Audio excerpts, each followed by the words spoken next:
Welcome to the NSIC Spotlight, the voice of the NSIC student athletes, powered by gpac. gpac, growing people and companies. I'm your host, Nick Corner, Assistant Commissioner at the Northern Sun. Today, we are joined by Ben Livorsi of the NSIC Tournament Champion Minnesota State baseball team. Ben, thanks for joining us on the Spotlight. Thanks. Just happy to be here. All right. Before we get to your stellar performance from last week, tell us a little bit about yourself. So I'm a fifth-year senior. You could say I'm a COVID senior. I'm from Minnetonka, Minnesota, and last year I graduated with a major in sport management and a minor in marketing. All right. And how did you get into the sport of baseball? And tell us your path to coming to Minnesota State. So as far as like how I got into the sport, it's always kind of been a passion of mine and in my family. My dad, it's always kind of ran in my family. My dad played baseball over at University of Notre Dame. And his dad absolutely loved baseball as well. I think he played it while he was in the military a little bit. So, it's just kind of been passed down from generation to generation. And, I basically picked up a ball and a bat when I was about 4 years old. So it's been a passion ever since. And then as far as me coming to Minnesota State, I committed out of high school. I committed to St. Louis University and went there for my freshman and sophomore years. And then kind of my sophomore year, like before second semester of my sophomore year, we had kind of a coaching change over there with both of our hitting coaches taking pro jobs. And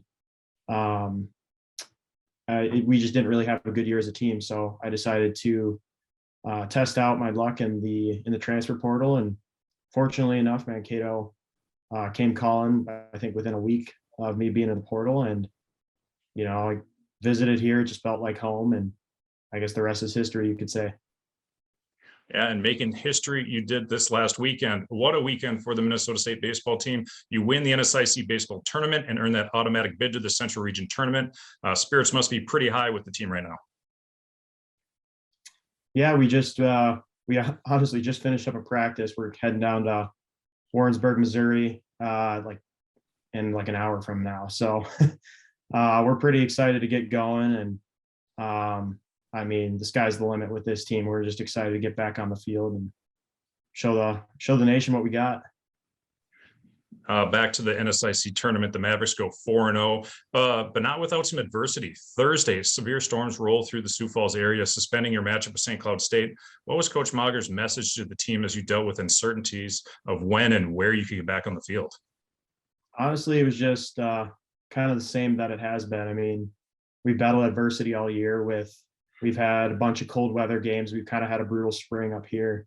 So, just kind of go out there and play. It did help that we played a very big rival of ours, St. Cloud, and they're a good team, so that's an easy game to get up for. But yeah, he was just kind of saying, like, do the things we've been doing all year, battle through that adversity, and then just come back. His big motto is keep your knife sharp and pick each other up. So nothing really changed from what was said before, pretty much. So you took down UMD and then St. Cloud State to match up with Augustana. You find yourselves down 4-3 in the top of the ninth when you deliver the game-winning 2-out double to make it 5-4. Just talk us through that at bat. So, Russ is a great pitcher. He can bring it. I think we faced him last year. He was I think he topped out at like 94 or 95. And the at bat before, I was just kind of thinking in the on deck circle. Adam Schneider was hitting, and I was just kind of telling myself, like, extend the game, get to me. And to his credit, Schneider worked a really good at bat and lined a single into left field, and extended the game to put a little bit more pressure on him. So my focus that at bat was just to be on time with the fastball, and he came with another fastball, and I was just trying to, again, put a good swing on it. Our hitting coach, PJ, was telling me before the game, he's like, you're going to come up big in a situation, just swing with bat speed and just swing aggressively in the zone. And fortunately, he threw me a pitch in the zone and just put a good swing on it. Augustana made its way back to the championship game on Sunday, needing 2 wins to take the title. They struck early, scoring 3 in the first, but you kept battling back to make it a 5-3 game after 7. What was the message in the dugout after they got up early on you guys? Well, obviously it wasn't the ideal start that we had hoped. And I mean, to be honest, we really didn't want to play a second game. We wanted to wrap that up in that first game on Sunday. So, I mean, honestly, the message was, just keep chipping away. There's a lot of game left. Obviously, we had 8 innings after that to keep working at that lead. Goal pitching was just to keep them there, make sure they didn't get any more than 3, or if they did, maybe limit the damage just consistently. But really good at bat kind of in the middle of that game was, Jackson Hauge put a charge into one and hit one over the fence in left field. And that kind of got the juices flowing again, to the point where we could just chip away at that lead. So, I mean, for him to step up in that situation when the team was a little bit down, I think it was like the 3rd or 4th inning, that really helped get us going. I think we had like 2 or 3 hits right after that. So. Yeah, one came into the zone, you in the 8th, as you scored 1 run in that earlier, then you come up with a runner on base and you hit the game-winning home run. Tell us what that was like, that pitch. What were you looking at as you hit that one over the fence?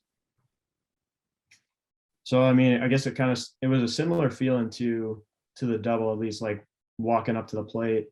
And again, Schneider worked another really good at bat to extend the game, and he even drove in a run on that.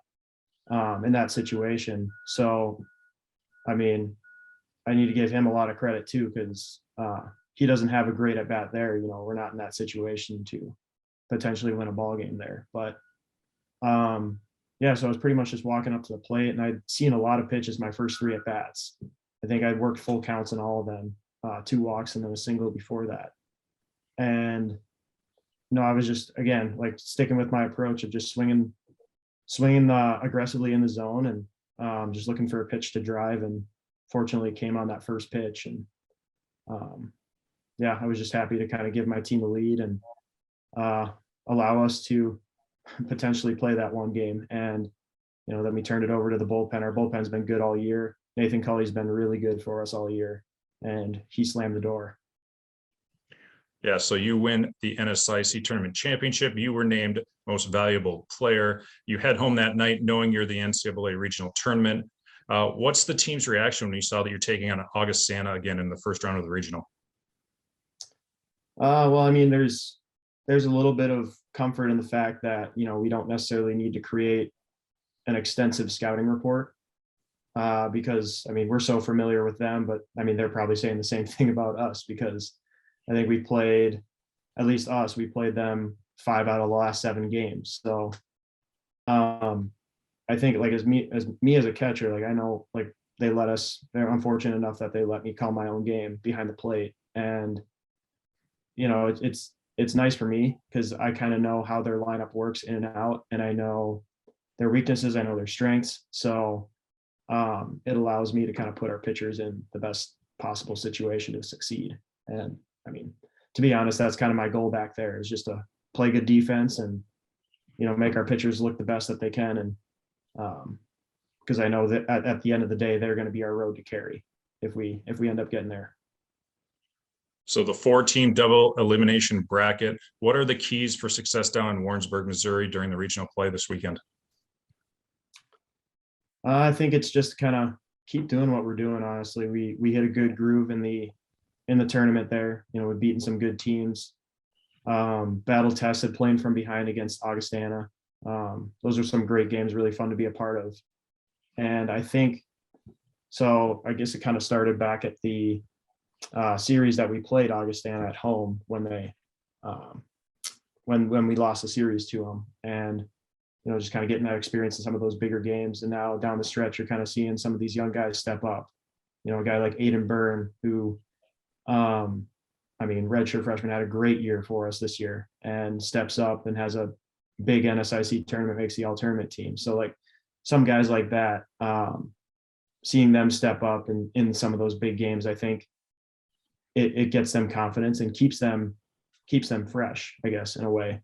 So I guess it's kind of a long-winded answer, but to answer the question, I would say, during the regionals, just keep doing what we're doing and, play good defense, throw strikes, and get that timely hit, whoever it is.